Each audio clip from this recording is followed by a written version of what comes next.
नमस्कार दोस्तों, आप सभी लोगों का अपने इस चैनल में स्वागत करते हैं। दोस्तों, हम लोग पाठ योजना लेकर उपस्थित हैं और आज हम लोग कक्षा 1 का कलरव विषय से, यानी कि आपका जो किताब है कलरव है, यहाँ पे आप लिख लीजिएगा गणित विषय से। गणित विषय से आपका ये पाठ योजना है, क्योंकि इसमें गणित के बारे में आपको अध्ययन करना है। तो गणित विषय से आपका ये पाठ योजना है और प्रकरण है हम लोगों का तालाब। यदि चैनल पे नए हैं तो चैनल को सब्सक्राइब कर लीजिएगा, लाइक कर दीजिएगा और शेयर कर दीजिएगा वीडियो को। और किसी भी तरह का यदि आपको पाठ्य योजना चाहिए तो उसको कमेंट करके हमें ज़रूर बताइए, हम वह पाठ्य योजना आपको जल्द से जल्द उपलब्ध करा देंगे। तो आइए वीडियो को शुरू करते हैं।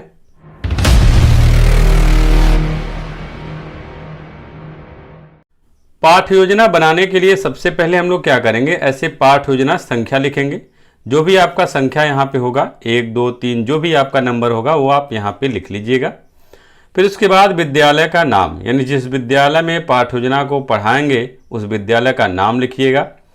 यदि आप छात्र अध्यापक होंगे तो छात्र अध्यापक का नाम लिखकर अपना नाम लिख लीजिएगा, और यदि छात्र अध्यापिका होंगी तो छात्र अध्यापिका का नाम लिखकर अपना नाम यहाँ पे लिख लेंगे। फिर उसके बाद आप ऐसे कॉलम बनाएंगे। इसमें 1 में दिनांक, यानी जिस डेट को आप इस पाठ्य योजना को पढ़ाएंगे वो डेट डालिएगा। कक्षा आपका 1 है। विषय आपका यहाँ पे गणित लिख लीजिए, क्योंकि कलरव का किताब है। विषय आपका गणित यहाँ लिखिएगा। कालांश आपका जो भी आपका चक्र होगा, जो भी आपकी घंटी होगी वो घंटी आप यहाँ पे लिखिएगा। अवधि आपका 40 मिनट का। लर्निंग आउटकम, लर्निंग आउटकम में आपका जो चैप्टर है उसी से संबंधित आप लिखते हैं। तो पहला आपका है कि छात्र तालाब एवं अन्य स्रोतों के बारे में जान सकेंगे। दूसरा है कि छात्र तालाब व अन्य स्रोतों की उपयोगिता रखरखाव को समझ सकेंगे। तीसरा है कि छात्र 1 से 5 तक की संख्याओं की गणना कर सकेंगे। उसके बाद आपका प्रकरण है तालाब। उसके बाद हम लोगों का सीखने सिखाने की सामग्री, और सीखने सिखाने की जो सामग्री है उसमें आपका पाठ्य पुस्तक रहेगा। तालाब का चित्र बनाएंगे। दीक्षा ऐप पर तालाब का वीडियो बच्चों को दिखाएंगे। उसके बाद हम लोगों का सीखने सिखाने की गतिविधियां, और इसमें आपके 4 कॉलम होंगे। पहला आपका होगा क्रम संख्या, दूसरा आपका होगा चरण, तीसरा आपका होगा समय, चौथा आपका होगा आकलन का तरीका। इसमें पहला चरण आपका है शिक्षण के आरंभ में, और शिक्षण का आरंभ जब करेंगे तो ये 10 मिनट तक आपका चलेगा। इसमें आपका प्रश्नोत्तर व प्रतिक्रिया आपका रहेगा।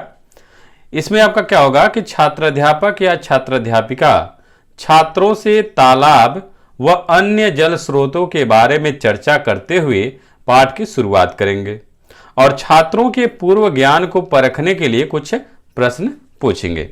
तो प्रश्न क्या है, आइए देखते हैं। प्रश्न हम लोगों का है पहला कि कितने लोग तालाब देखा है, मतलब आप बच्चों से क्वेश्चन करेंगे कितने लोग तालाब को देखा है। फिर दूसरा प्रश्न करेंगे मछली कहाँ पर रहती है। फिर तीसरा प्रश्न करेंगे जल के कुछ स्रोतों के नाम बताइए। तो आपका जो कुछ भी बच्चे जानेंगे, यदि जानते हैं तो उनके प्रश्न का जवाब देंगे, वही आपका पूर्व ज्ञान होगा। फिर उसके बाद दूसरा आपका चरण होगा शिक्षण के दौरान, और शिक्षण के दौरान जो है आपका 20 मिनट तक ये रहेगा, और इसमें सहभागिता व प्रतिक्रिया होगी। और शिक्षण के दौरान जो है छात्र अध्यापक या छात्र अध्यापिका छात्रों को पाठ्य पुस्तक के तालाब पाठ का चित्र दिखाते हुए उसके निकट जो कुछ भी है उनके संख्याओं का विस्तृत जानकारी देंगे। अब देखिए तालाब में क्या क्या है, तालाब के पास उनके बारे में आप संख्या के रूप में बताएंगे। तो आपका यहाँ पे तालाब के किनारे 2 पेड़ है। आप चित्र देखेंगे, जो तालाब पाठ है उस पाठ का चित्र जब देखेंगे तो तालाब के किनारे 2 पेड़ हैं। एक पेड़ पर 3 बंदर हैं। एक पेड़ पर 3 बंदर आप देखेंगे। उसी पेड़ के पास 2 खरगोश और 1 मोर है। यानी ये जो आपका देखिए संख्या दिखाया जा रहा है कि आपका तालाब है, तालाब के किनारे 2 पेड़ है, 2 आपका क्या है संख्या है। एक पेड़ पर 3 बंदर है, यानी 3 जो है आपका क्या है संख्या है। तो बंदर की संख्या कितनी है, 3 है, यानी कि संख्याओं का ज्ञान कराया जा रहा है बच्चों को। फिर उसी पेड़ के पास 2 खरगोश है, मतलब 2 आपका है, और 1 मोर है, 1 संख्या हो गया आपका। दूसरे पेड़ पर 2 गिलहरी और 1 सांप है, इसी पेड़ की डाल पर 5 तोते बैठे हुए हैं एवं एक तोता घोंसले में है।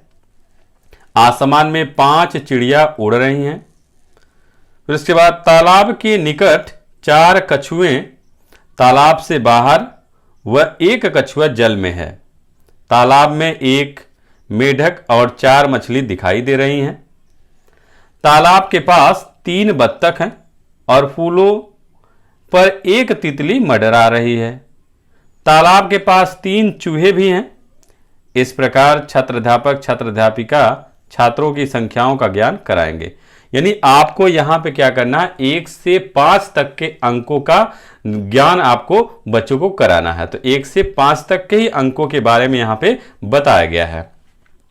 फिर उसके बाद आपका छात्रों को जल स्रोत की उपयोगिता एवं रख रखाव पर भी चर्चा की जाएगी। यानी छात्रों को, जो छात्राध्यापक होंगे या जो छात्राध्यापिका होंगी, वह बच्चों को जल के स्रोतों की क्या उपयोगिता है, उनका कैसे रख रखाव किया जाएगा, उसके बारे में भी बताएंगे। उसके बाद हम लोग का तीसरा चरण होगा आपका शिक्षण के अंत में। और शिक्षण के अंत में आपका 10 मिनट तक होगा ये, और इसमें सहभागिता व अवलोकन किया जाएगा।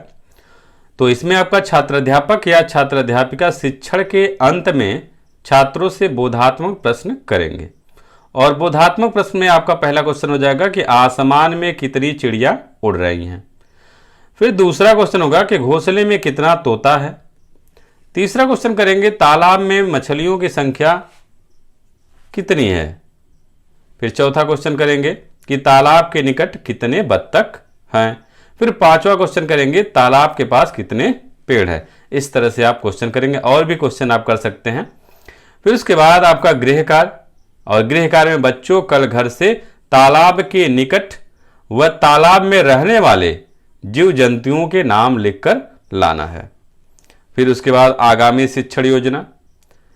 शिक्षण के बाद आपका आकलन में उभर कर आई कठिनाइयों को ध्यान में रखते हुए आगे की शिक्षण कार्य योजना बनाएंगे। तो इस तरह से ये पाठ योजना हम लोगों का पूरा हो जाएगा। उम्मीद है आपको ये पाठ योजना समझ में आया होगा। यदि आपको समझ में आया हो तो लाइक कीजिए, शेयर कीजिए और चैनल को सब्सक्राइब भी कर लीजिएगा। किसी भी तरह का यदि आपको पाठ योजना चाहिए तो वह पाठ योजना कमेंट कीजिए, किस विषय से है, कौन सा क्लास है, और जो प्रकरण है उसका नाम आप हमें दीजिए। हम आपको जल्द से जल्द उस पाठ योजना को बनाकर आप सभी लोगों के सामने लेकर हाजिर हो जाएंगे। तो बस आज के इस वीडियो में इतना ही। अगले वीडियो में हम लोग नए पाठ योजना के साथ उपस्थित होंगे। तब तक के लिए अनुमति चाहते हैं। नमस्कार दोस्तों।